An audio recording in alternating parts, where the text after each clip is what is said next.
రోజు నా వల్ల ఒక జంతువు బలవుతుందని చెప్పి అనుకోలే కాక. ఇంతకేమైందంటే హెల్లో చిచాస్ నమస్తే. పొద్దున్నే లేచి ఆఫీస్ కి అయితే స్టార్ట్ అయిపోయినా కాక. ఆఫీస్ కి పోయిండే లేదో కథం షూట్ ఉందని చెప్పి చెప్పారు కాక నాకు. సరే అని చెప్పి సెటప్ చేసేసుకొని షూట్ కంప్లీట్ చేసేసుకున్నా. అట్లా షూట్ కంప్లీట్ చేసినో లేదో కథం ఇంకొక షూట్ ఉంది పోరా బిడ్డ అన్నారు కాక. సరే అని చెప్పి ఆడికి కూడా స్టార్ట్ అయిపోయినా. షూట్ కంప్లీట్ చేసేసుకొని రిటర్న్ ఇట్లా ఆటోలో వచ్చేసిన కాక. అసలు ఏందో అర్థం కాదు భయ్య, మనం ఆటోలలో కార్లలో బస్సులలో పోయినప్పుడే సూర్యుడు ఇంత ప్రశాంతంగా ఉంటాడు. అదే బండి మీద పోతే మాత్రం మళ్ళీ ఏం పగలు ప్రతీకారాలునే మరి నా మీద ఆయనకి. అన్న తెలివి చూసిర్రా కాక. ఊకే ఫోన్ ఎవడు చూపిస్తాడు అని చెప్పి డైరెక్ట్ క్యూఆర్ నే పెట్టేసిండు. तेजस्वी लोग हैं हमारे पास।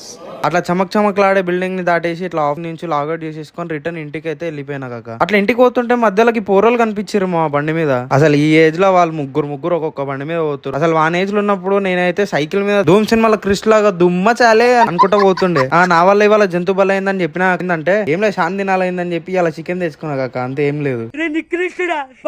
ఇక అట్లా చికెన్ తెచ్చుకొని ఇట్లా మా అమ్మతో నడిపించుకొని ఇలాంటి కథం పట్టించేసిన. చలో మళ్ళీ మిలింగే. Okay bye.